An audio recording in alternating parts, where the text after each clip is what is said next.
Thanks for having me on the Joe Rogan podcast. Yeah, bro. Oh my God. All right, guys. We got Labib Yasir on the podcast. What's man. everybody? Hell Any yeah. specific spot you want me to look or anything? I don't even know which one's your camera. This one right there. That maybe? one's your camera. Okay. Yeah. Okay. Cool, So cool. whenever you want to like say anything, bro, just look into that or the wide shot. And, When I want to break the third wall. yeah, just look over. break the walls. Yeah, Yeah. yeah. Hell yeah, man, dude. Thank you so much for coming, bro. Appreciate it, man. Thank you. We've been trying to make this happen for a minute. I'm glad we made it happen too. Yeah. Yeah, like the last couple weeks, it's been a lot of just moving around and traveling, last minute stuff. Been preparing for an event we have tomorrow too. So I was like, dude, I remember meeting you last year at Chine Vibes. It was like we like really clicked it off. I remember mentioning that you looked like one of my really close friends too. And then I was like, dude, I love what you're doing. I really want to, eventually get on the podcast. And then I think you emailed me or you texted me or something. And I was like, oh shit, this would be so much fun to do. So yeah, glad to be here. Yeah, man. So from what I have learned, you went to Cupertino recently. Yes, sir. You moved. Yeah, so I spent the first 3 months of this year with my co-founder of a company I'm working on because we were part of this accelerator program for like a tech startup. And we wanted to be there because I'm from LA. I understand, what goes on here and the distractions that can be here. I'm used to it. My co-founder is from New York, Albany, not the most poppin' spot. So I was like, I don't know if LA is going to be the most prime spot to build a company in the beginning. So let's go somewhere. I can cuss, right?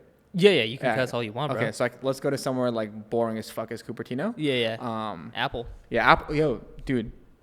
So we got an Airbnb, and the man's finessed us. Oh. So like, it would look like super poppin' on like the listing and everything. We're like, wow, this is gonna be so nice. Silicon Valley. Oh my God, can't wait to do this. Go up there. It's literally like an ADU on the back of a house, an actual garage in Cupertino. And I was like, this is like a good omen, garage in Cupertino. Next unicorn app. Yep, exactly. Fucking Wozniak and Jobs. That's how they did it, man. Exactly. Yeah. Imran, yes, sir. Imran, Imran. Yeah, I met both of you guys at Chine Vibes, bro. I was like super awkward that day. I was just like, nah, bro, you're killing it. You're funny as hell. Oh, thank you, bro. Yeah, man. I just saw you out there and I was like, damn, this guy looks familiar. And I know you've got it 1,000 times in your life. It must get so annoying. But, you're the guy from Teens React. Yes, sir. I'm going to have to put that in the title. Somewhere. We need that fucking SEO. I don't know if it's still going to work now because it kind of fell off. But maybe we'll pull some of these from back in the day. Yeah, it used to be the whole SEO thing, bro. Dude, I've been trying to get better at the thumbnail game. So that's why I was like, fuck. Bro, Mr. Beast is a killer. Apparently he'll shoot a whole video and won't even upload it if the thumbnail's on fire. Yeah, bro. I heard that on Joe Rogan, I think, or Colin and Samir. But man, that's so insane how the game changed because you've been in this for a while, man. You and I are pretty young guys. We grew up with YouTube and seeing it change over the years is insane, bro. It's been insane. So I guess my YouTube journey, or when I first started into it, was back in middle school when how to be a ninja, how to be Nigahiga. Those videos were amazing. And I remember literally being in PE and some kid was saying yo, this stuff is so funny on this website called YouTube. And I was like, what's that? I went to go watch it. Then started just getting to random niches and stuff like that. I found the MMA stuff. So I was making videos as a 10-year-old at home, basically about UFC predictions. Bro. It was me, my mama's vase, and Olympus camera. I would tell everyone, yo, go inside the room. I'm about to make a video. There's no cuts, no nothing. I'd be like, this weekend, this guy's going to win and whatever. And my name was what? I think I called myself the Beast from the Middle East. The Beast from Middle East, bro. Cringy, bro. That's amazing, dog. Yeah. It's changed a lot, though. It's a different game now, for sure. 100%. I mean, I don't know, man. Those thumbnails, I feel it just seems he puts so much Photoshop and face tuning on his face. He just looks like a cartoon sometimes, and I'm just it's crazy. It's interesting. I've even noticed the emergence of people not having any association with the thumbnail. So remember in the beginning, it would be a lot hey, someone's face, maybe the person who vlogs is on the thumbnail. And now I think people want such more of a broad reach that they won't even put their face on it. So if a random person is interested in that subject, they'll end up clicking it. So yeah, it's 100%, really interesting. Really interesting. It's really interesting how much the game changes, Yeah. bro. So could you like tell me about like your experience with React? The like, whole thing? Yeah. What do you want to know? Like how should we do this? So I just want to know like how you got into it, and like I know we touched upon it when we first met, like it was in Burbank and stuff, but like so from my understanding, like you started in like 2012-ish, and just like little highlights of the journey, and then the reason it ended, I guess. Little highlights, okay. So the way it started, I was actually a fan of React before I ever got on. This is like pre-teens React. This is only kids React. And this is when I used to watch them and be like, yo, this is like really cool. Like these kids are on there sharing their ideas and topics of like pop culture. I talk about this with my friends, like this would be cool to be on one day. Kept following along. You could even consider me a super fan. I liked them on Facebook, followed their Twitter, did everything. Even knew some of the people on the show at the time. Like, oh, that person's funny. This was at the time when I was still kind of big, so I wasn't like camera ready for LA and the industry, as they say. Times have changed, but back then, like, they were pretty cutthroat the way they casted. So yeah, like one day I was literally chilling. This is post losing weight, feeling confident, everything. I'm on Facebook and I see Fine Brothers Entertainment back in the day when they used to like, or Fine Bros, they posted, hey, we're looking for people in the LA area to be on the show that are just like normal folks, like no agent or anything required. And I was like, shit, I don't have an agent or anything. This sounds like a good idea. So I clicked it. It said, email a photo of yourself, which probably not the smartest thing to do back when I was a kid. It said like age, all that kind of stuff. And it said, use your parents' email. I did not use my parents' email. I pretended I was my parents. I just want my dad's email. I'm like, yeah, my son would love to be on. So, you're a schemer, bro. I was like, I'm going to be on the show no matter what. Like, what's crazy, bro, is that like a year before I got on, I was at Hometown Buffet with my parents for Ramadan iftar. And I was showing my mom the video, and I had no association yet with React. And I was like, one day I'm going to be on this. Ooh. She's like, what the fuck are you talking about? Yeah, brown parents, they have no clue what this stuff is. She's like, how are you going to get on? I was like, I don't know, but I'm going to be on it one day. Nice. So back to the story on Facebook. I see the post. I do the whole thing. And they hit me back. I'm like really surprised. My junior year of high school. And they're like, yo, I guess we like your look. You're like nearby. Answer these questions. I answered them as honest as I could, like in first person. And they got back to me. Kept going back and forth. They said, sign these waivers. And your shoot day is like this day. And it happened to be the first day after like junior year winter break. Pulled up with my mom. I was super nervous. This was when they had their first studio in North Hollywood. Mad nervous. I was like, oh my God, it's my first time in front of a camera. There was another kid auditioning too at the same time. He's like this white kid. He was like so funny already. And I was like, bro, I'm not going to get this. This kid's hilarious, right? And his mom is like making jokes with the receptionist and shit. She's like, so what's good around to eat here and stuff? And then my mom's telling me like, like sit down, like sit down right there. I'm like, fuck, like yeah, be like a chubba. Yeah, literally. And they're like joking it up. They're like, all this fun stuff is around here. I'm like, oh, I'm for sure not getting this. And then he went in before me, and I just hear Benny and Rafi and him cracking up. And I'm like, oh, bro, I might as well just go home. Like, I'm not getting this. I can't make no jokes. And then it's my turn to go in, and I see like Benny and Rafi in front of me in this room. I'm like, what the fuck, bro? I'm on the set right now. This is crazy. I was telling them like, I literally been watching you guys for like 2 years. I'm not expect to be here. And then we shot the video, and then I had zero camera presence. I was like slouching over, touching my face, fixing my hair, all that kind of stuff. And they showed me like Dumb Ways to Die. Oh, okay, yeah. And in my head, I was like, what the fuck is this video? I was like, what is this video in my head, right? Because I watched like other YouTube. I listen to stand-up comedy a lot. So this was like not my type of humor. So I was like, what is this whack-ass video I have to watch right now? And then the only reason I got to stay on the show was during the video, there was a character with like bandages on his kidneys. And I used to watch Vice back in the day because of Joe Rogan and everything. Oh, wow, nice. So I was like, this is some Russian mafia shit. And Benny and Rafi looked at me and was like, you're like 15, what? And I was like, yeah, it's some like, he sold his kidneys on the black market, can't sleep with that girl no more, all this wild stuff. And they were like... They like the out of pocket. I think I just randomly got out of pocket, and they were like nodding. And then I watched the next one, which was like prank versus prank, like Jesse and that old stuff. That went well because I just like liked their videos back in the day. But there was like no key moments where I thought like, oh, I crushed this. Yeah. I was like, bro, I bombed this. This is the last time ever. This is awesome. I saw like you remember like Leah and stuff, whatever? Oh, I think everyone knows her. Oh, What's bro. going on, bro? Bro, I gotta tell a story about it, dude. I would love to hear it, dog. Oh man. So obviously, at that time, like everyone's a super fan of her, right? Yeah, like, everyone knows like she's the girl. So like back then, this is before like PDF signing and everything. So you take your contracts and paper and everything. I'm like walking with my mom to the studio, and she's walking back the other way after she's done filming. And in my head, I'm like, oh my God, this is Leah Marie Johnson. This is Leah, right? The Leah. So I kept it cool, like on my hot boy shit, whatever. Yeah. So I looked down the whole time, didn't say hi, nothing. And when she walked past me, and she was probably like, yo, this guy didn't say hi. She turns around and says, hi, I'm Leah. Oh, yeah. And I'm like, what's up? What's up? And I kept walking. I'm trying to keep my cool. Was your mom around? Yeah. You had to keep it like halal. Bro, yeah. even if my mom wasn't there, I was not going to holler at her. Salam alaikum, Leah. I would have been like, hi, my name is Labib. Whatever. Yeah. So I kept it cool. But yeah, we filmed the whole thing. They said, thanks, we'll keep you updated. Boom, that was awesome. Feeling very euphoric. Go home. Thought I bombed it, but I was like, you know what, if it was this one time, cool. And then like 2-3 weeks go by. No emails back. I have no ideas why the video isn't uploaded yet. And this is the time when I don't know how like videos work and shit. So I was like, oh, the video didn't go up the next day. That means I'm a failure. Failure. And I thought like they deleted the episode because of how bad I bombed it. I was like, damn, well, whatever. So I did end up emailing the assistant. I was like, hey, by any chance, what time this video goes up? She's like, oh yeah, your video drops tomorrow, by the way. Oh, nice. Yeah. So I was like, oh, let's go. And then I go on the Facebook page and I'm on the thumbnail. I'm like, bro, we made it. I was like, first video and thumbnail? It's probably some diversity shit that they pulled. Only brown person, like, hey, we'll slap them on there. But yeah, it just dropped and it was okay. I was like kind of annoyed at myself, like the way I was doing it. But I was like, all right, first time.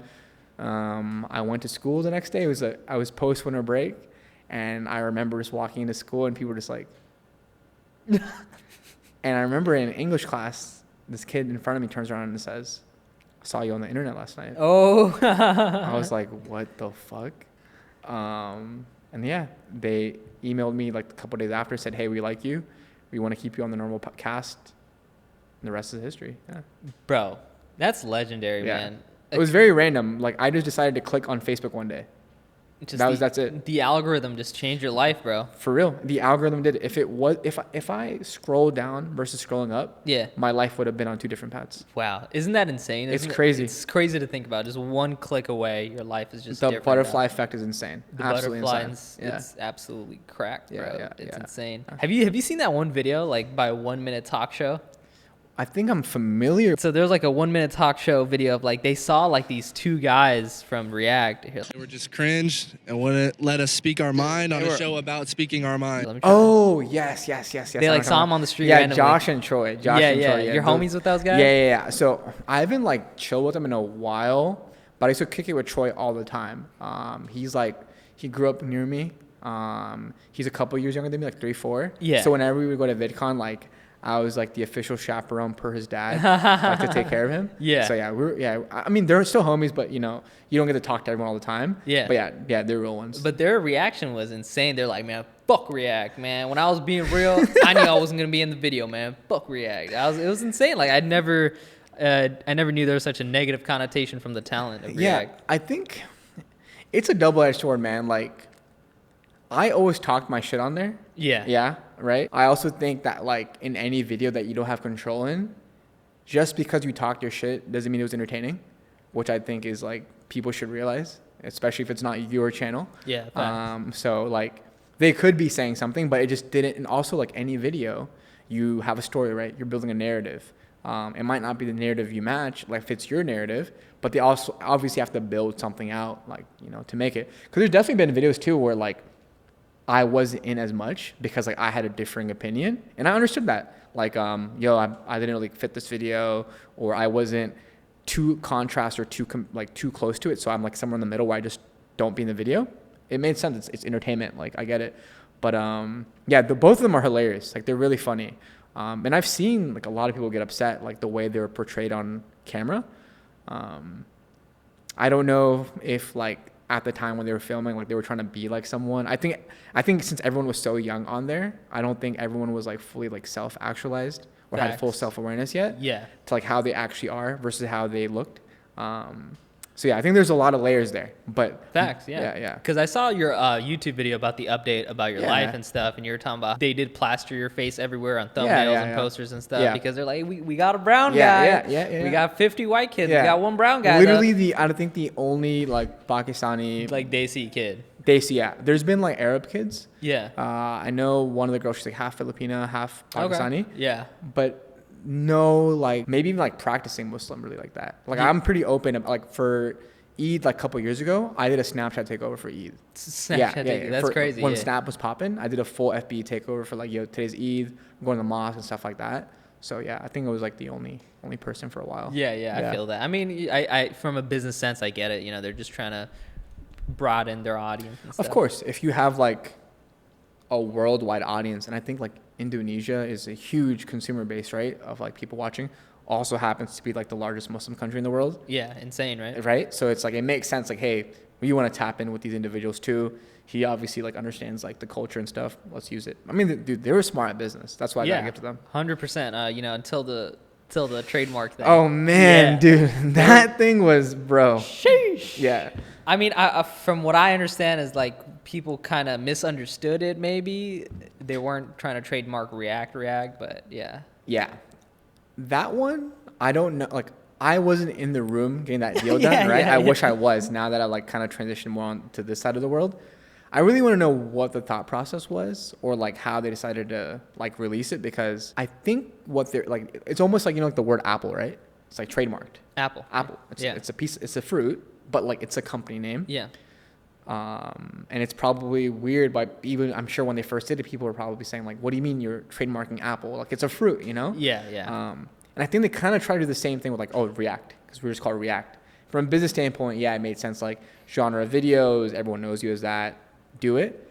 But I don't know about like, I think they try to also do like the whole thing with like revenue share if you do a type of video like that, like try to make like this super like giant media hub, which I don't agree with. And I think they quickly realized too, like, this is not the way. I think they try to do it like, hey, we're gonna supply like the infrastructure and give you editing and give you that, and you can like be part of the family. But a lot of people were like, yo, like, fuck this, I don't want to be a part of that. Yeah. Like MCM type beat, right? Oh, heavy MCM type shit, bro. Like, we can get into the juicy details about that too, and MCM. Oh yeah, I mean, I heard it from like Anthony Padilla and stuff. Those were really some killers out there. Killers back then, bro. I was probably I'll just say there's a lot of rules placed at FBE because of me. Ooh, the way I would what move. The fuck? Yeah. Mashallah, I knew how to play the game. Okay, so one of the things I agreed with was we couldn't do our own channels for a long time. Okay. Like, no personal channels. And I understand it now. When looking back at it, we were way too young to have that much power doing dumb shit. So I respect that. Once they built up the infrastructure, they allowed it. The biggest thing that they did, I know because of me, they made a rule. I used to do a lot of collab videos. So you've seen like the Pakistani ones, all those stuff, right? Yeah. So I knew when people come to FBE, they don't come for the brand. They do somewhat, but it's mostly the people, right? And now that we have our own channels, these are my friends. Why can't we collab on our own channel? It's kind of like BuzzFeed Nice Guys. Yeah, so why can't I make my own videos, right, with our stuff? So we started crushing it. So I was telling them like, yo, we're going to shoot, all four of us are going to shoot a video. We're all going to drop at the same time the next day, put everyone's links in there, retweet the hell out of each other, IG promo, full funnel action, right? We're getting like 800K views in a day, 1.6, whatever. FB was like, hey, yo, what's going on? And their whole thinking was that it's people are going to confuse FB and our channels. In my head, I was like, well, clearly not. It says Labib Yasir on the channel. And we don't have any of you guys' assets. It's literally, I'm like, hey, what's up, guys? I'm Labib. And then the whole thing. And this rule came out on one of the town halls, actually. I was at practice, and my phone's blowing up. It's like, yo, they just dropped a new rule. All the homies were calling it the anti-Labib rule. Oh, anti-Labib, bro. Because I orchestrated it, right? Like, I would tell homies, like, every week, like, yo, we're going to meet up on Friday, shoot for 3-4 hours, edit, drop the next morning, like, every week. And every video is getting, like, 2.6, 1.4, whatever. And, like, I think they're like, dude, we're not getting a big enough piece of this pie for them to be doing this. Interesting. Yeah, it was a contract update. Okay, yeah, wow. Yeah. So they were preying on your downfall, bro. I think, I don't get it either. it would only help them if we were more established and larger presences. It all goes back to the top, right? Yeah. Everyone's going to watch the main hub where we're all out together all the time. Yeah, like Sidemen. Yeah, exactly, right? So why not be like, if I was in their shoes back in the day as a business person now, I would have been like, yo, you guys are like making 4 videos a month, 5 videos a month, they're all killing it. Here's a little like stipend for your budget. Do this stuff even more. And just tell people to check out FBE2 at the end. It's perfect, yeah. Bro. It's a win-win for everyone. Yeah, right. Everyone, you get more views. Now, if they're casting for their videos, they can bring us back us more because now we have recognition outside of their channel. You know what I mean? So I felt it was a very defensive strategy when they could have been offensive. 100%, bro. Yeah. You put it very well. Like you're now a fucking CEO, a business owner of Kayyo. Yeah. Congratulations, man. Appreciate it. Still very early. We got a lot of work to do, but thank you. But you know, I'm seeing you making moves, man. The commercial that just came out, Appreciate bro. You're a legend, dog. Thank you. So it's just a rebrand from Power Punch, or? So it's actually 2 separate entities. Okay, so interesting. I guess I can maybe do a spiel on that. Yeah. So it kind of also falls into why like I stopped doing like FBE and a lot of YouTube in general. It was like around the pandemic time where like we started shooting remote on Zoom, and I was like, fuck this. This is whack, right? Yeah. Like, dude, this is boring. I'm spending 8 hours a day doing this for like 3 videos. You have to stay on Zoom the whole time, like waiting for the next call. I'm like, no, this is a waste of time. And at this point, I've already done a lot of like growth marketing, influencer marketing, without my face on, like actual company stuff for like Amazon, NFL, like a bunch of companies that I like got to work with due to the marketing background. And I was like, dude, I'm always doing stuff for people. I need to like switch it over and like be the person who I'm doing marketing for my own company. Like, why am I still pushing other people's stuff? So this was a point I was like, pandemic coming, can't go out, do any of this stuff. Like, let's just grind on our own thing. So Power Punch started. Basically saw people use like resistance training and stuff like that, and was like, okay, we can use this for MMA, and we're gonna allow people to like train more efficiently with the resistance training without going to the gym. And did that. Like, it did well. We sold a bunch of units, and then long story short, all the customers weren't like pro MMA fighters. They were just like normal people, and their main pain point was like, how do I learn MMA, and how do I get to do all this without going to the actual gym, because I don't want to get beat up, I'm intimidated. So that's why like this new company spurred out. It's like, okay, we can do stuff with like computer vision, we can do stuff with like, mobile software, sensors, hardware, social fitness, like this like new, much larger like, venture scale idea. So I was like, okay, cool, I learned a bunch at Power Punch, and now it's like time to like do this like big idea that like our goal is like, how do we create 1 billion martial artists one day? Ooh, wow. Yeah, that's my life goal. 1 billion. Yeah.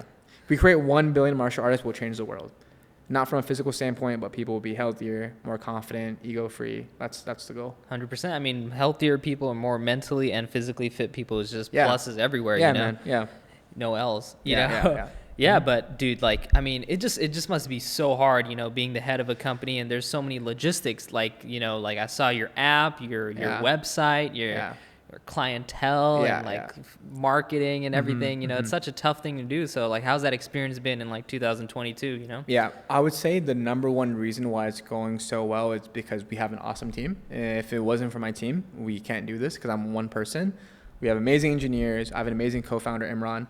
He's CTO. Come from an awesome engineering background. Obviously, some marketing and creator content as well, that background. So he understands like everything from, our engineering and technical stuff to like sometimes we're doing marketing. He gets it. Maybe not like the nitty gritty of like all the data behind marketing, but he understands, right? So he's been amazing to work with. Like we have to talk literally hours for every day. We have awesome engineers. Awesome operations people. So yeah, like the people at the company is what makes it, good. And I think I'm just like trying to just steer the ship in the right way. And hopefully these people are doing the work. Yeah. Have you ever seen Succession? Succession, I haven't actually. Dude, you gotta watch it. It's like a business show. It's really good. Yeah, you remind me of like Kendall Roy. Really? Yeah. Is this a good or bad thing? This is a good thing. This is a good thing because like, Succession is about like, I don't even want to get into it, right? But it's about like a CEO who's the dad. He's about to die because he's old. Shit. And so he has 4 kids though. And he has to give the position to one of the kids. The best option's Kendall Roy, and you're Kendall Roy. Yeah. Interesting. Yeah. Yeah, man. It's an interesting role sometimes. There are days where I feel like I'm the dad. For sure. I think it's just a reminder to myself that like communication is important, making sure everyone's all have the same like vision alignment. And I also have to realize like no one's going to care as much about this than me, because like it's your vision. Yeah, like you can't blame people. So like someone doesn't do all their work, or they're like maybe tired that day, like I cannot blame them. You know, they don't have a proportionate outcome at the end, so I cannot, you know, be like, hey, you got to do the same thing. But like alhamdulillah, like, do these people, everyone on our team, you know, Masipsa, Mohammed Jabbar, Imran, Michael, every single person. I know everybody off the net. I like the token white guy. Michael. Everyone. He's actually Korean. Oh, hey, okay, that was my bad. No, but everyone, dude, just everyone at the company. I just got canceled right now. I'm done. I'm out. That's it. Press is press. Press is press, right? Press is press, bro. All press is good press. I mean, right? imagine getting verified off of being a cancel article. Dude. You're like, you submit this Facebook or Instagram, like, yo, I'm trying to get verified. And you like try to submit the article, you're just all you getting canceled. Yeah, it's just bad things. Just bad PR. Yeah. But that's been working for Andrew Tate. Yeah, I mean, I wonder if like would Osama bin Laden get verified these days or no? Yeah, bro, he probably would. He would for sure. Probably make it happen. Donald Trump. I mean, not the same, but but you know. Yeah, I think you can get verified. Easy. Bro, we're trying to talk about Top G or what? Top G, bro. Top G. That guy's a menace to society. Top G, man. Fucking he's pretty. I don't think he's a good vibe. I mean, what do you think of him? What do you think of him?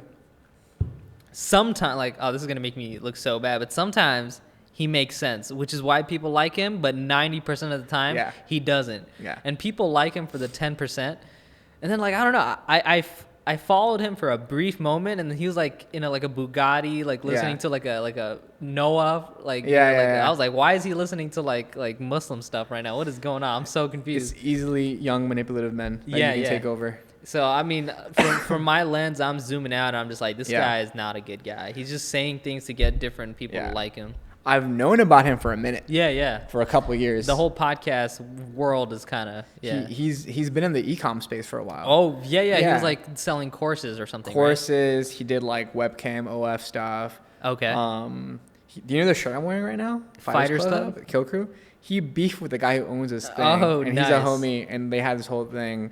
Andrew Tate like sent like a truck of people. Wild shit. Like Andrew rolls like how he talks. I'm a very half glass full type of person with everybody, so I'm trying to figure out if this is like really him, how these ways he's talking, or is it like an act? It's I feel like it's definitely a lot of it's an act, everything's inflated, you know. Of course, gotta inflate it for the camera. Yeah. But I believe he's a negative in the world. Yeah, it's a net negative overall. Yeah, net negative. Net negative, even if he's getting the bag off of it. Yeah, because the problem is that the influence over people and like young adults and stuff. And he's gonna hit a spectrum where people think it's real. Yeah. That's the big issue, 100%. Right? Like, yeah. People aren't as aware as us about the content creator. People think that's just him all the time. Yeah, because like when he says things like, women can't drive, right? Yeah.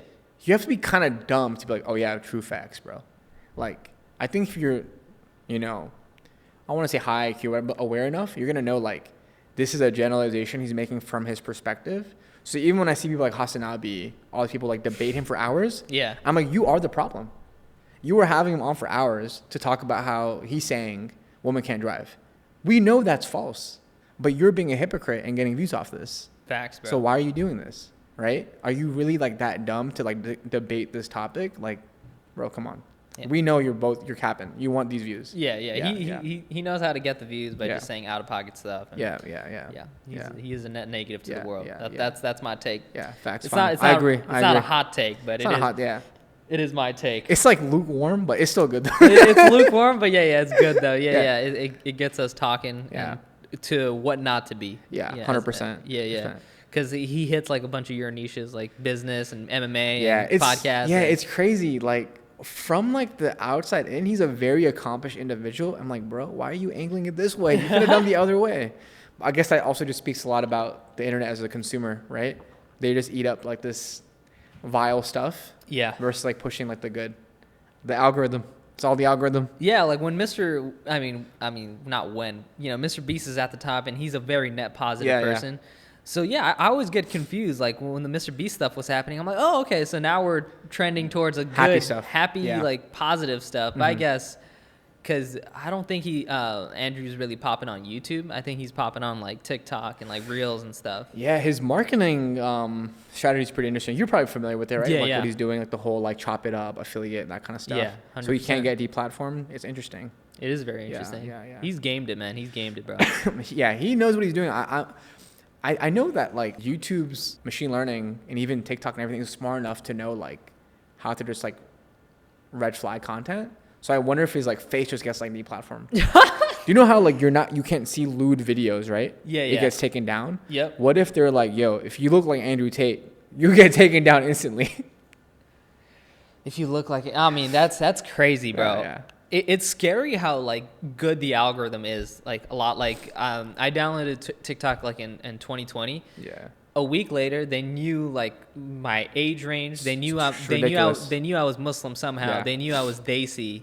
And It's the CIA. yeah, I was like, how are you guys recommending me all this like Ramadan stuff? Yeah, How's that yeah. even possible? Why am I not getting like I wonder if they can giving white people shit, I wonder you if they know? can check like contact lists and they see like I know they use a lot of like location proximity, like oh you went to a mosque or you like you're near that kind of stuff. Yeah, Interesting. They No have a lot of way. data points to figure stuff out. Yeah. Wow. Yeah. That's Bro, insane. it's legit the ops on our phone. Yeah. Like you go into an office building, like a high rise, they start sending you like office memes. For real, dude. Like it's crazy. Like right when I go to like NorCal or whatever, you just start shifting. Like yo, best top 10 things to eat in San Jose. Like it's wild. Yeah. That's insane. Yeah. Yeah, the algorithm's crazy, bro. And you know, at such a young age, you knew how to game it. That's insane. Because from what I heard, you were gunning for a job at Google, and you got really far. Yeah. So the Google thing was interesting. This was like while I was running Power Punch, and this is like also post figuring out like people wanted to like learn and stuff. Yeah. But I was like, bro, I have zero like startup experience. So like, or not even like. Google is no longer a startup, obviously, but like, yes, we're a small startup. Yeah, it is. But basically, like, how do I get like more technology, like understanding how like large teams work and everything. So yeah, I interviewed with them, got to like the final stages. But when they called me, I thought I got it for sure. Oh, okay. Because I didn't get a referral or anything. I applied and the recruiter hit me up to like, yo, would you like to interview? So I was like, oh, bro, I got this in the bag. This is hype. Let's do it.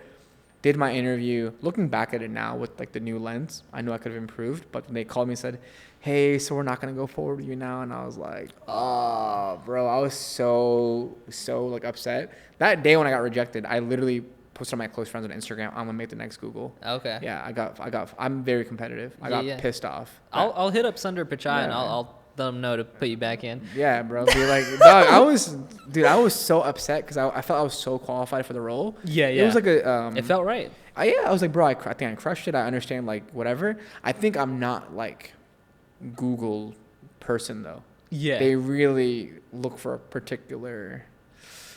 Yeah, like I feel like that's where dreams go to die because you have the golden handcuffs. Yeah, I feel I get where you're like putting down. Like you're like a social, you know, you want to. Not even social. It's like, I feel like the people there are mad social and stuff like that. But I was in the interview talking about, I was like, yo, my company, I want to do this and do that and stuff like that.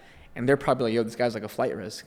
Ooh. Like he's always like wants to do his own shit. Maverick, Top Gun. Like, nah, bro, stick to Google. Yeah. So I think that was like maybe not. They're like they didn't want that much like intrapreneurial or entrepreneurial stuff at that stage. You know, I feel like looking back, like, you know. Blessing in disguise. Yeah, blessing. That's what I'm saying. It's like zooming out. It's like the Mr. Beast phase thing. Like Mr. Beast wanted to be in phase. He was really close to being in phase and he got rejected. No, 100%. And now look at it now. Yeah, bro. Like I was so upset, bro. You don't even understand. Like my whole game plan was like, yo, I'm gonna go to Silicon Valley, learn about this shit, then I can start this thing. And when they said no, it like crushed my dreams because I wanted to go to AKA and trade up there with like the full pro team. I was like, man, I was upset, but really, man, I don't know how religious people are on this podcast or watch, but like, not my crew, but I'm religious myself. Yeah, so but like, like, Allah definitely finds a way. Allah or God, whatever you might call him, like, he knows timing like no other, bro. Yeah. Like literally a year later, ended up having a venture-backed company with like top Silicon Valley like VCs, like, yo, here's some money to do it before, and like all this shit. So I was like, bro, like. It couldn't have gone any better. And I was literally training in the same room with Khabib, Islam Makhachev, and all that kind of stuff. Like, exactly what I wanted a year ago while working at Google. Allah was like, yo, wait a year. it's gonna be even better. Dude, that's so nice, man. Yeah. I'm honestly so proud of you. Whenever I appreciate it, man. Appreciate it, brother. Whenever I see your updates on like social media and stuff, I'm like, dude, this guy's doing it, man. That's one I try to keep it real though, even with like the L's, like Google not getting that. I want to let everyone know that it's not only highlight reels. Like, bro, last year was wild for me. Like overworking, passing out at dinners from exhaustion. Like I want people to know, because like people will just watch like the good shit online. The dubs, right? It's dubs and highlights. It's not like that, and I want that to be known. So like when people are going through something, be like, bro, it's part of the game. Don't get discouraged. Don't feel like it's like something that's wrong with you. This is just a universal thing, and I want people to know that, so like they don't get discouraged and they keep on it. Facts, man. Facts. Yeah. Because there's life is just a bunch of ups and downs. It's just how you deal with the downs. You get fucking hit. You get hit a lot, bro. You get hit an insane amount of times, bro. It's insane. It's wild. But we make it out, man. We always make it out. It's how you get back up. As they say, alhamdulillah. Alhamdulillah. Yeah. This is going back a little bit to react, but like, did you have like a little bit of pressure, like being like a brown face out there? Like, did your parents say anything like, oh, like, you need to act like this or whatever because you're the brown guy out there that people are watching and basing it off of? So people might have said stuff like that. Like, I got a lot of stuff from my family, like, why do you cuss? Yeah. And I literally did not give a fuck. Because you're being yourself. Yeah, I could not care. I never wanted to be like, oh, I'm brown first, whatever. I didn't even talk about Pakistani content like so later on till like I was like, oh, like this is actually a big part of my life. I would want to share it. But I never felt pressure to do a certain thing because I'm brown. My like, I don't know, like life thesis or like viewpoint on life is, if you want people to have a good POV on being a Muslim, being a Pakistani, whatever, be a good person. Facts. 100%, bro. I like that. If you are a good person by affinity of your race, culture, ethnicity, whatever, there will be a good perception. I'm always honest, nice, whatever. That's all you need. What do you mean I got to be a doctor or whatever to show people? Yeah. People will just know, yo, you're like a nice person, and that's it. Yeah. I'm like, that's all I ever thought. I never had that pressure on me, not for a second. That's good, man. Because sometimes cultural pressure is like they get to me sometimes, Like, well, obviously, how do you like what do you feel sometimes like about that? Well, like, like obviously you and I put out videos out of the internet, and then like my parents may be like, oh, like your aunties in Pakistan are listening to this. You're talking about dumb stuff, you're cussing and stuff. There's a girl in the video. Yeah, exactly. And like this is what you're saying online. Like I'm like, well, I'm being honest. Like I'm not doing anything too bad. It's just being an honest self. Isn't that even like, I don't know, like the ins and outs of every like halal haram thing, whatever. But I feel like being an honest, open person is like maybe one of the best things you can do, right? 100%, you're not like being a fake person talking behind someone's back, which I'm pretty sure like backbiting is like a big sin, right? So we're just trying to be good people, we're just trying to make it happen, man. Yeah. I guess like from my parents' perspective, I guess they're just afraid because like it's out there, everyone can just see how I am, and maybe they might see it a different way or whatever. I think my mom's always been like that more than anyone. Like reading the comments, people writing stuff, and she's like, why do people say that? Why do people say that? And stuff like that. I kind of like, I guess, like learned it from like listening to Joe. Like I've been listening to Jerry since like first episode, literally first episode on Ustream. Yeah. And he always said like, just don't look at the comments. And I just never try to look at the comments because it can do either two things: make you either really highly inflated your ego or drop you down. And both are fake. Yeah, so just fucking chill through the middle, bro. Yeah. Chill through the middle. Ray William Johnson said that in a Logan Paul's podcast, and that stuck with me. And also, like, a lot of people have been saying that, like Daniel Radcliffe from Harry Potter, like he got like really great advice early on where like people are going to say like, oh, you're the best Harry Potter in the world. You're the best. Yeah. And then some people are like, you're the worst Harry Potter in the world. Like, you shouldn't do this.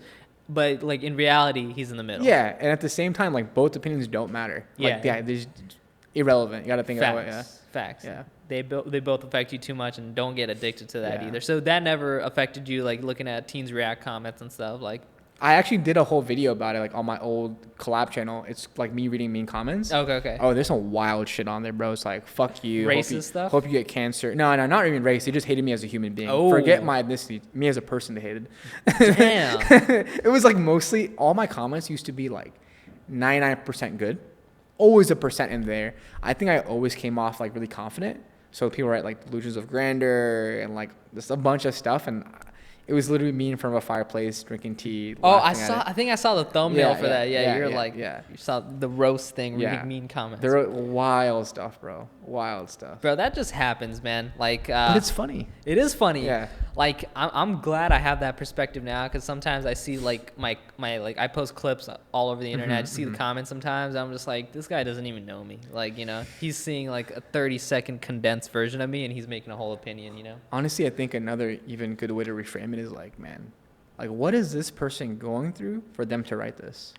Because it's not good, right? I mean, I'm good because it's helping the algorithm. Yeah, you know what you're I'm like, saying? yo, comment more shit. Keep commenting, bro. Hate me or love me, keep commenting. Yeah. I'm like, dude, keep doing that shit. Keep doing that. But it's interesting though, like when people write such a vulgar negative statement, it's like, what is happening in your life to make the statement? Like, this is crazy. If they're trolling, whatever. Yeah. But if it's like legitimate hate comment, I'm like, dude, like, I hope you get better though. Because I don't, this is wild. Yeah, 100%, bro. Yeah. Man, there's so many layers to that, man. The internet is such a crazy thing. Like, I've grown up, like, I just recently turned 20. How old are you again? I just turned 26. 26? So I'm older than you, bro, yeah. But it's crazy, dog. I'm just like really impressed by you, and like you're a big inspiration. I appreciate feel like, it, bro. That means a lot to me. Thank you. Just your hard work and stuff. And I know it's not easy, and just making it happen is just, you know, mashallah, man. Thank you, man. That means a lot. Appreciate it. Yeah. I see you killing it here, and you know, you get kind words from people who also killing it. It means a lot. Yeah, you know, I'm just trying to slowly make progress in life. One of like the pressures I'm facing is trying to make my parents happy and stuff. You know, like get a degree, obviously, get a good job and stuff. That, you know, that's that's everyone's thing. Everyone's thing, you know. It's like there's like, you know, there's like 5 layers of like needs, I think, like, you know, like physiological, emotional, all these kind of things. So yeah, it makes sense regardless of race and stuff. You want to make people happy that you love, right? That's just common. All I can say is, man, like, just keep doing it day by day, and then if you ever feel like you can't do it or whatever, I just want you to look around and see everyone who's done it and just say, like, why not me? Or I always tell my team at Kayyo, like, why not us? It's simple. Just why not us? That's Hell it. Yeah, man. That's all you got to just say. This, why not us? Why not us, yeah, bro? Yeah. You see all these people going up, and they're normal people, man. Literally normal. Just say, why not us? Simple. Yeah. I was looking back at one of your old videos, and I saw you had like your own like podcast with like your friend. The Weekday. Yeah, bro. That lasted like 2 episodes. That's one of the things, like, I learned this early on, and it's not against anything. I like work with people in the beginning. I honestly, now I'm in a management executive role. I've learned more about it, but like, I've learned now that like when you either partner or do something with people, do a lot more vetting. And if it doesn't work out, the accountability is on you, not the other way around. Because I went to look out, right? It was my failure. So like, I think I just wanted to do it. He's still a close homie of mine, like one of my best friends. But I just wanted to do it with someone, and like, he's not into entertainment or anything, right?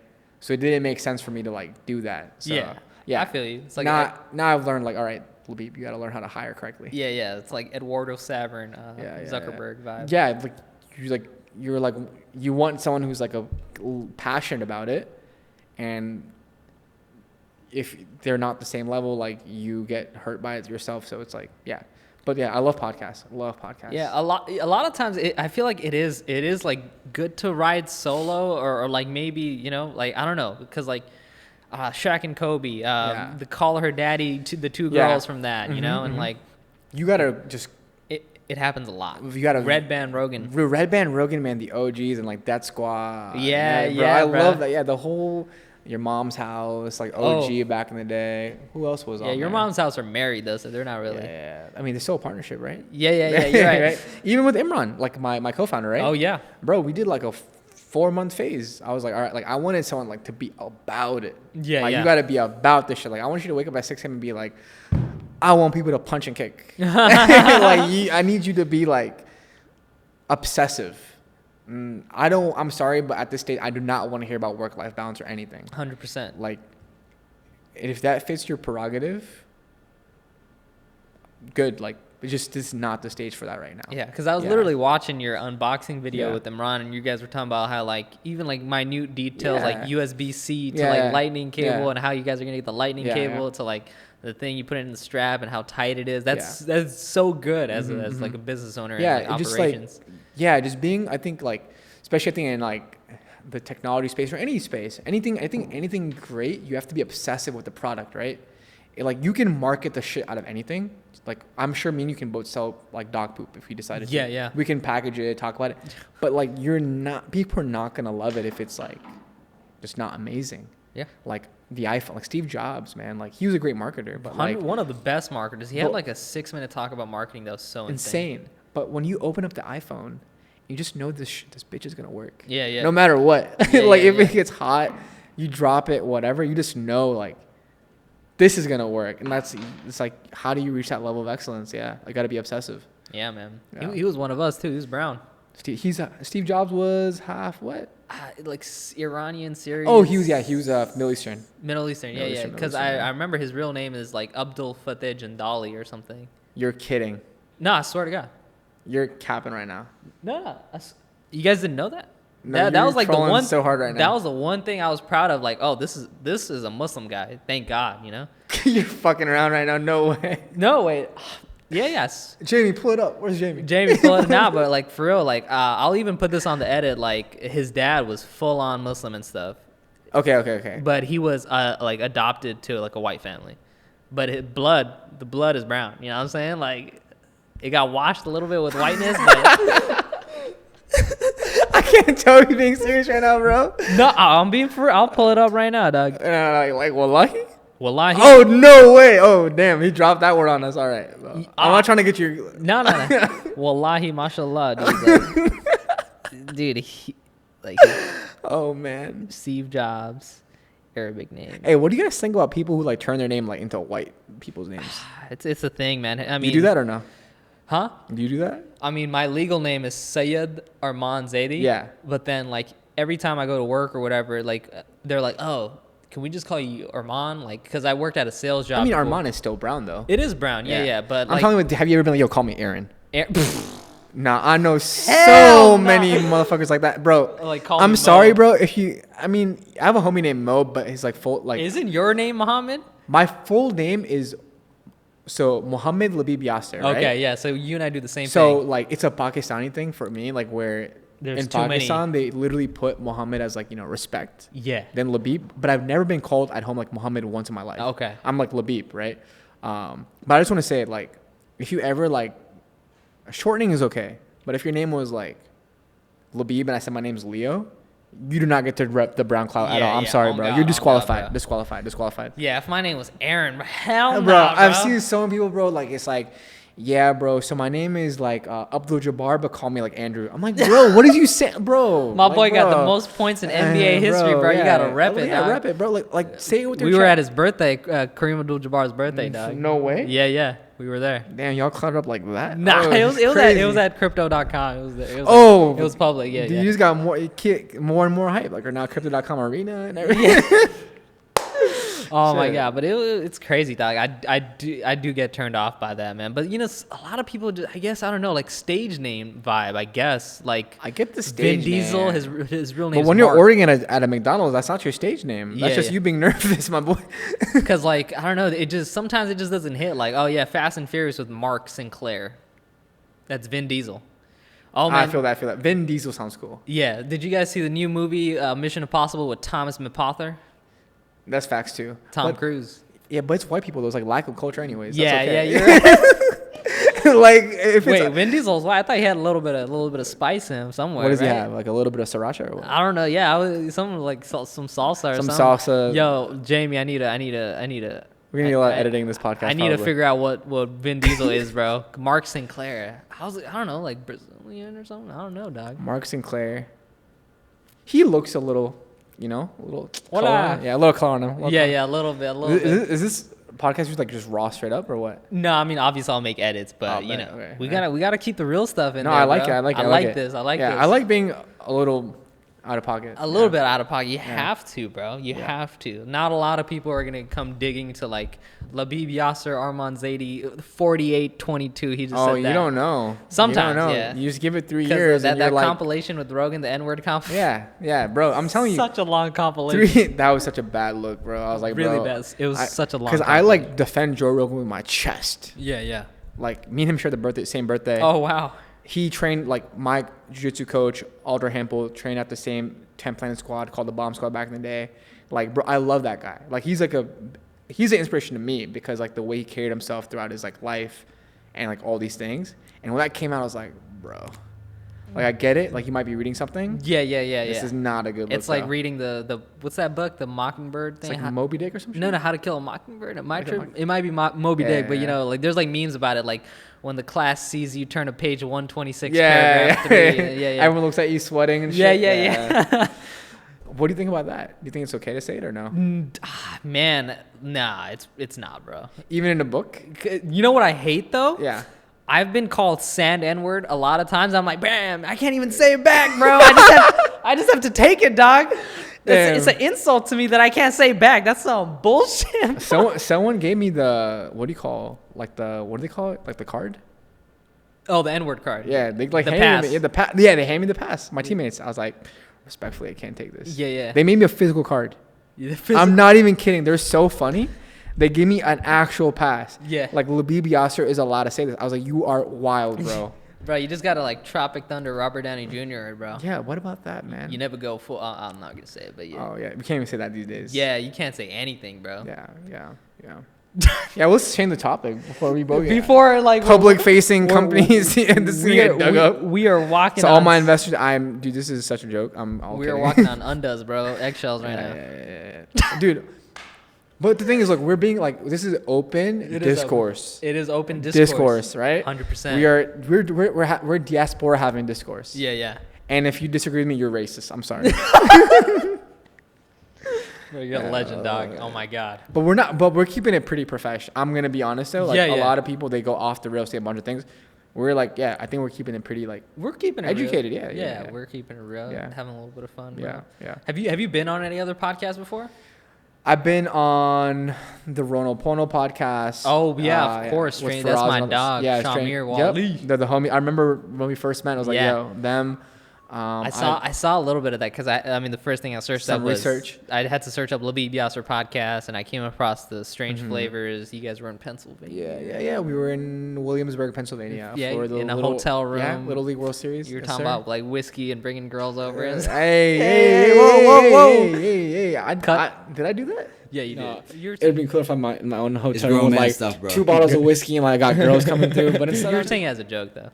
Oh, for sure. Yeah. I mean, it's allegedly, bro. Allegedly. Yeah.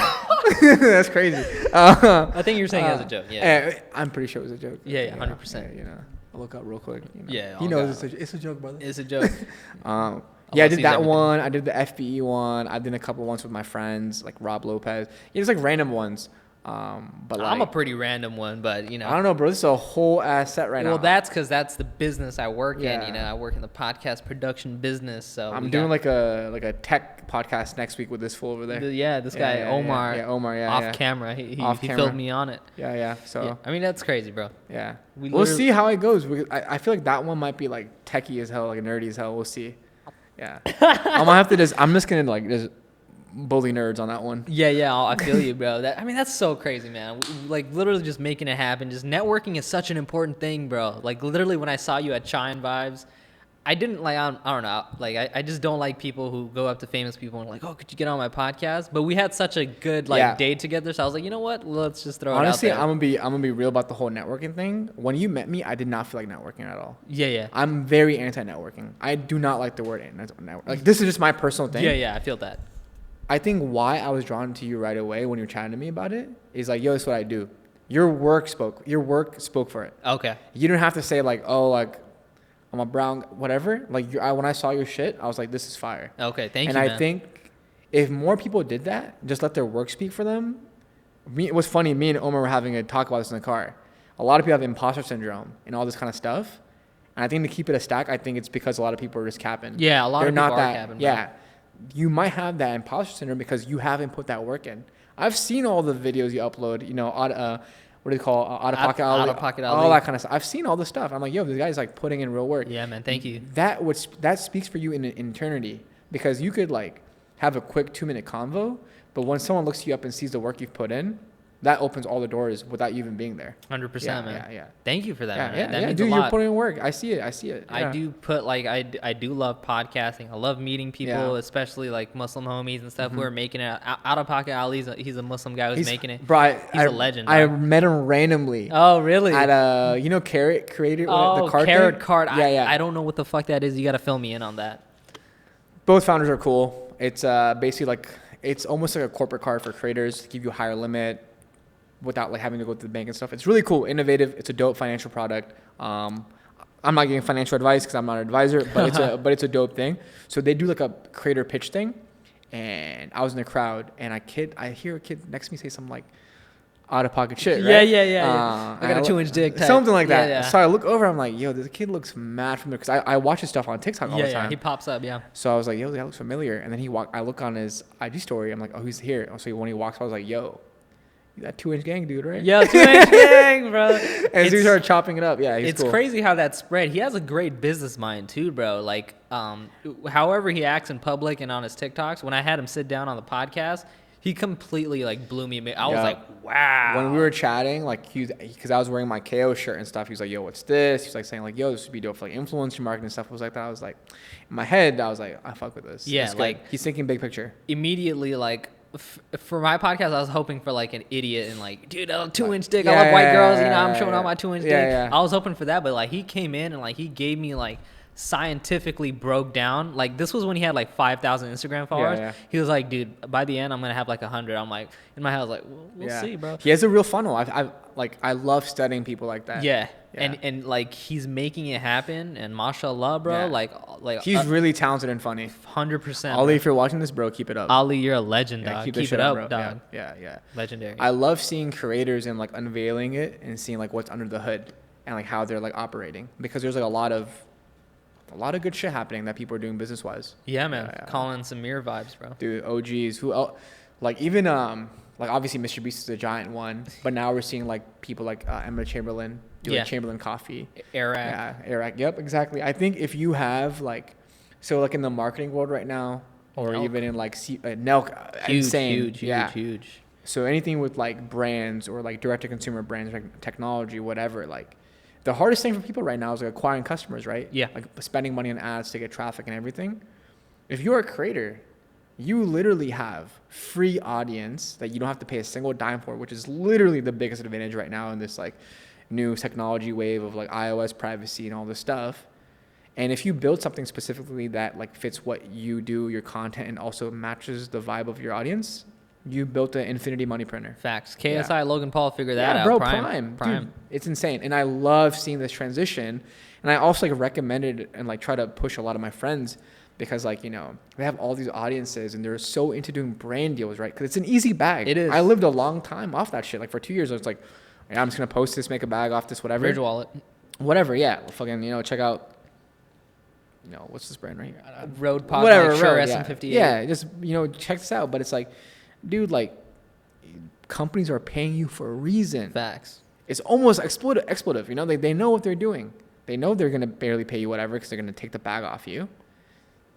If you do your own thing, I know it's going to be a little bit of work, but if it pops, bro, life changes. 100%, man. Yeah. 100%. Like a little bit with Rogan, like I get pissed off sometimes when like the first 10 minutes are just like, here's Blue Chew and Blue Apron and fucking I don't know, Manscaped and stuff. Yeah. I hit the scape too. I hit the. You gotta like scroll. I'm just like, bro, you already got the 100 milli. What's this bullshit? Huh? 180. Oh my god.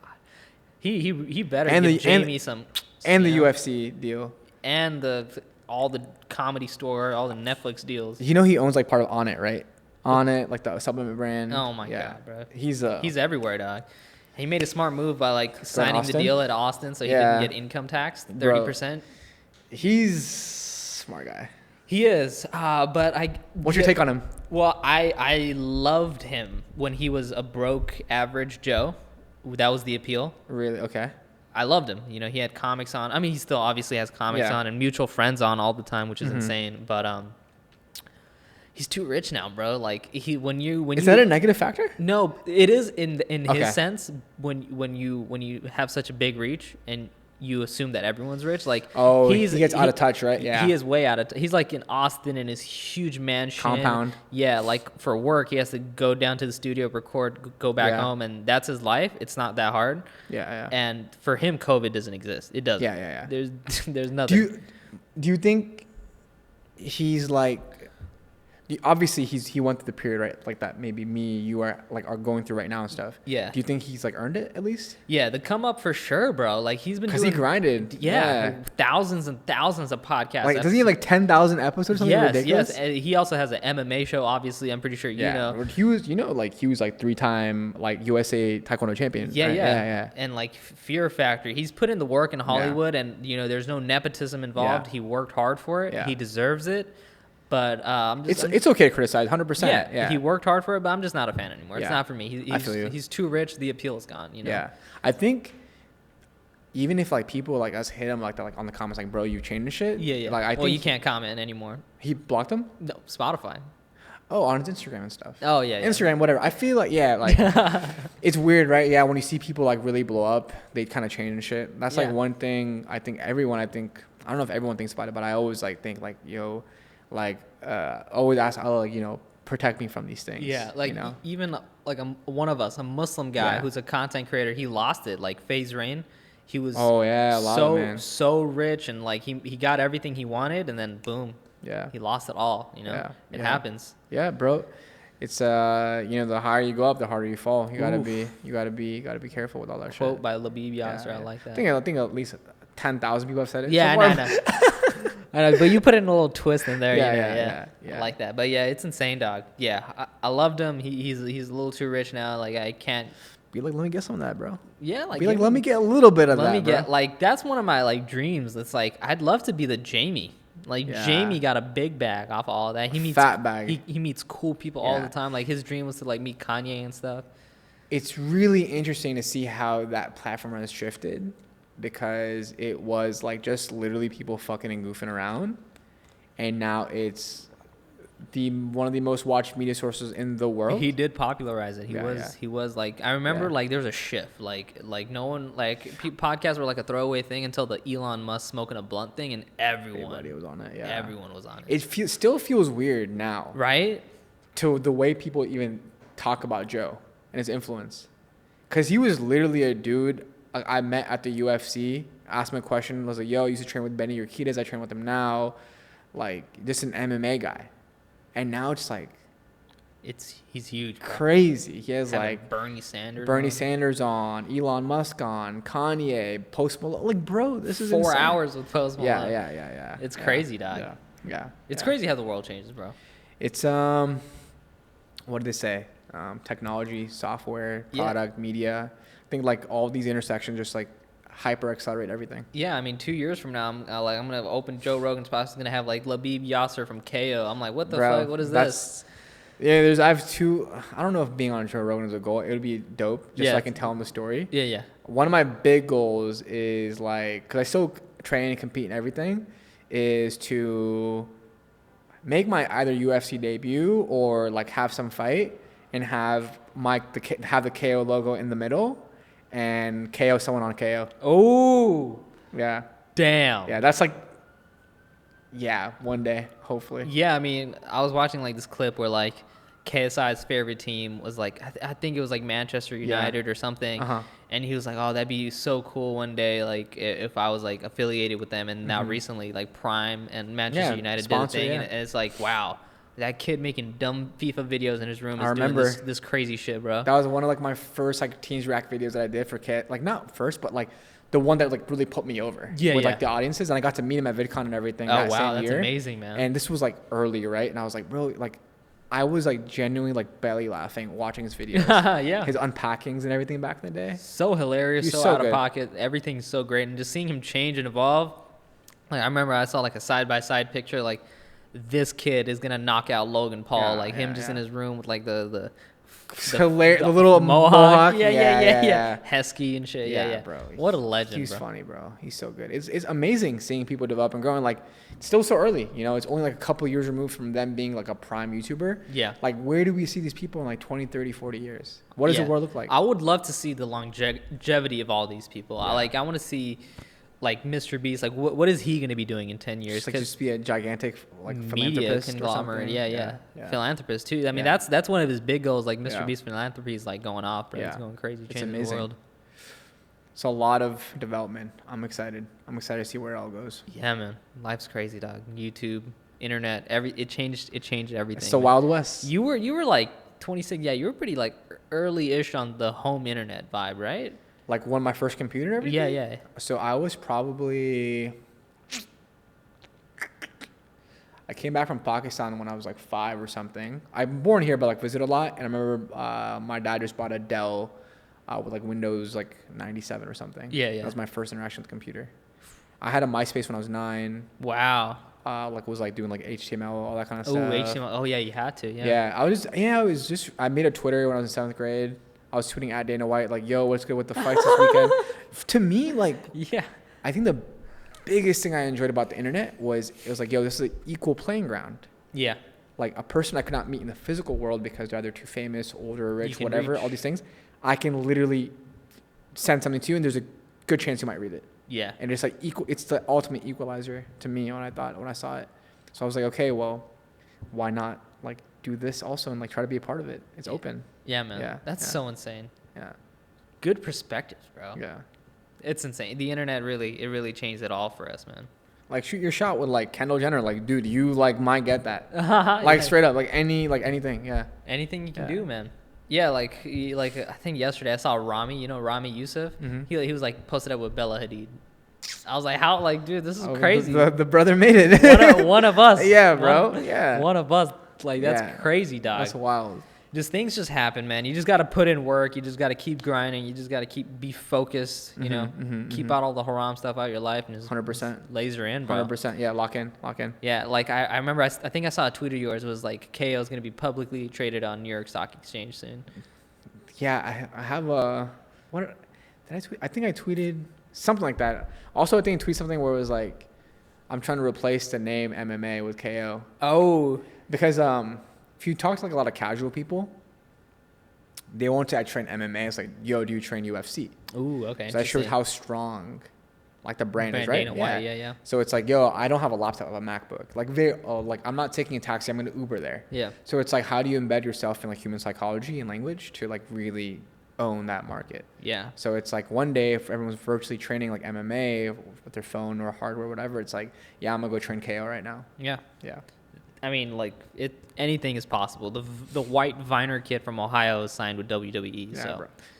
Speaking of that, man, legend. Like the way he rebranded himself. Not even that. Like the way at SummerSlam, I was like, this man just did a frog splash. Yeah, bro.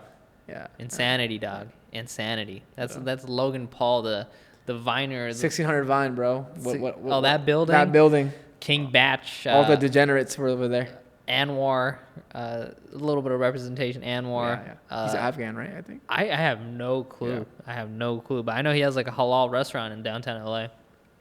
Damn, I'm trying to pull up on that. Yo, low key, I forgot what it's called. I think it's literally called Anwar's. Anwar's like Anwar's Kebabs. Yeah, something like that. But I heard it's bomb. Everyone goes there. Yeah.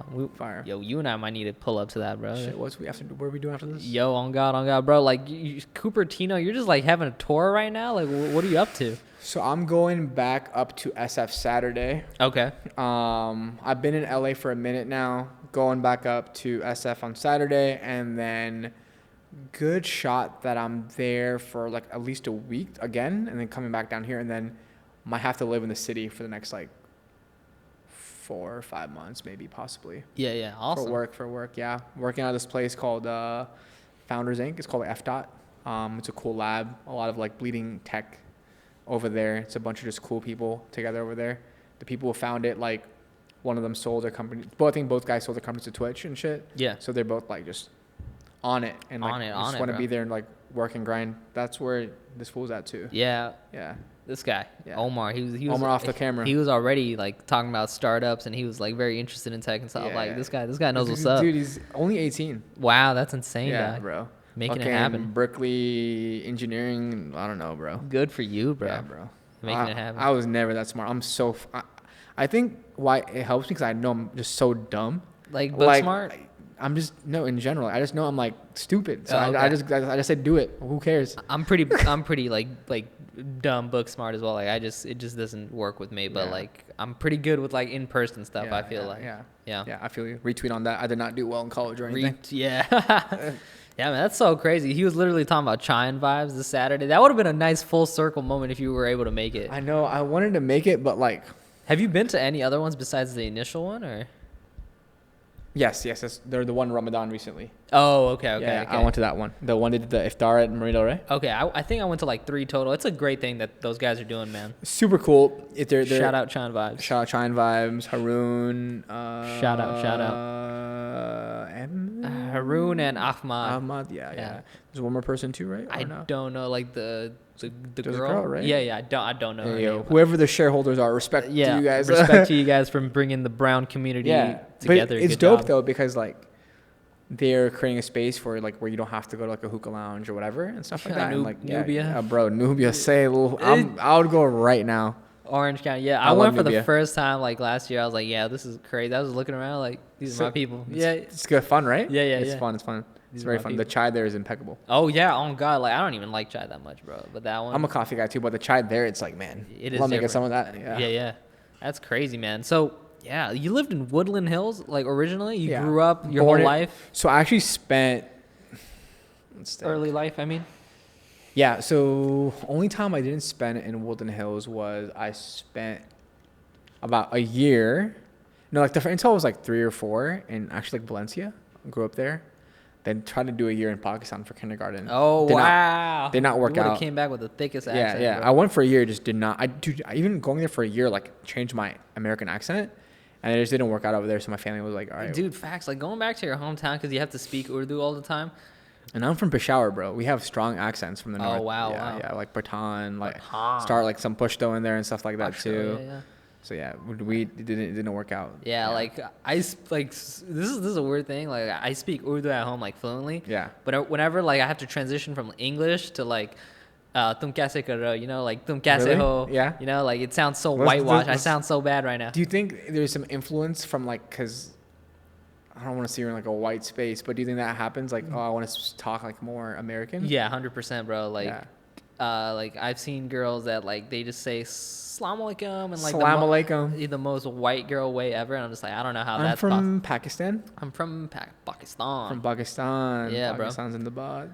yeah, bro. No, I speak. I try to speak Urdu a lot too with my family and stuff.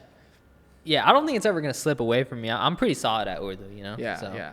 One of my goals is like making sure like my future kids can speak Urdu dude, and everything. 100%, man. I don't want to lose that culture just because like being in America. Being in America, man. Yeah. Kids though, that's wild. Yeah, California has a pretty good like Pakistani Desi culture, like in my opinion. We were looking at some stat.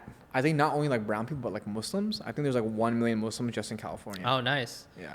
Yeah, they're all in, what's that one? Artesia, they're all there. Artesia, Orange County, and NorCal, bro, is busting with brown a little bit of K-Town, too. I live in K-Town, and there's a bunch, bro. Like, there's like, what do you call, Biryani Kebab House, right? Biryani Kebab House, yeah. There's a lot of, fire. There's a lot of, like, halal spots and stuff. Even in, like, the NorCal, like, Fremont, there's a good amount of people up there. Yeah. A lot of brown people. San Jose. Valley a little bit too. Valley is a like little bit for me. Like I have some family there, but not too much, obviously. It's like there's no. I feel like the Valley doesn't have like that fun brown people. Yeah, it's got the very like Islamic. Yeah, I know exactly. It's exactly. Like, bro, like we can't do shit out here, bro. God damn, bro. They used to hate me as a kid. Bro, they used to tell me to like move out the room and stuff. You literally describe my uncle to a T right now. Holy shit, I'm just trying to pop out, bro. Yeah, bro. They despised me as a kid. Yeah, because I just didn't listen to. I have this one story. I remember like it's like a brown Pakistani friend's like dad, and for some reason I don't know. Brown people just think like their parents know everything. Like my dad said this, my mom said that. I don't give a fuck. I was 8. I don't care what your dad said. And then like they were like, I was on the computer and they said like don't click like Internet Explorer more than once because it costs more. I was like, what the fuck are you talking about? Yeah. That's not how it works. Yeah. I was like, well, my dad said this. Oh my God. And their dad came in and said, well, like, no, Labib, I'm, your elder, and I know this about technology. I'm like, dude, that's literally not correct. Like, I'm on the internet also. Yeah. Yeah. So yeah, sometimes like even my parents, they try to push like I know like everything, I know more than you and stuff. I'm like, all right, go operate your WhatsApp without me, dog. Try it, And I understand that, like, yeah, like everyone has like their strengths, and like there's a million things my parents know that I don't know. 100%. The like same culture and stuff. And on my end, wisdom. Exactly. On my end, I probably know stuff they don't know. Yeah. Right. So I never think there should be a battle of like superiority. It should be like, how can we both know Teach together each other. Without we know different shit? How can we work together? Yeah. Yeah, because like ain't no way like my dad's ever coming like, beta ye SEO kya hai? What is that? Bro. Like they don't know how to like tune all their shit, bro. What is search engine? They come here and they be like, yo, what is going on right now? This is like a freaking. You can't paisa bana rahe ho? Like, you know what I'm saying? Like, damn. Yeah. Yo, guys, I need to get monetized on YouTube. I need 300 more subscribers, guys. Bro, you guys got me. How can we? Let's run that up. Let's run that up, damn. Like, I don't even know. I got to start making more clips and stuff and just collabing, bro. Just making better content. That's it. How many episodes so far have you done? On like YouTube video podcasts, I believe like, damn, not even that much, like 14, 15. Oh, bro, come on now. We can keep going. Yeah, we're almost there. Yeah. I can make it happen, bro. Yeah, you're gonna get it. I'm gonna get 1,000 subs by the end of this year. This shit's fire. This is like gas. Like this is my first time recording in this studio, so no way. You broke the virginity of the studio with me, dog. Hey man, popping cherries, man. The halal way. Halal. Hey. I don't know if that exists, but yeah, we did it, man. Like, it's fire. Thank you so much for coming on, bro. Bro, this was a pleasure. I had a lot of fun. We like touch on so many things. We touched on so many things about your life, dog. Yeah, I really enjoy like this like conversive, like if that's a word, type of like setup. Yeah. Just laid back, talking about your life, your early life, your business. We touched on everything, what you're gonna be doing, Kayyo and stuff. So yeah, man, camera's on you, dog.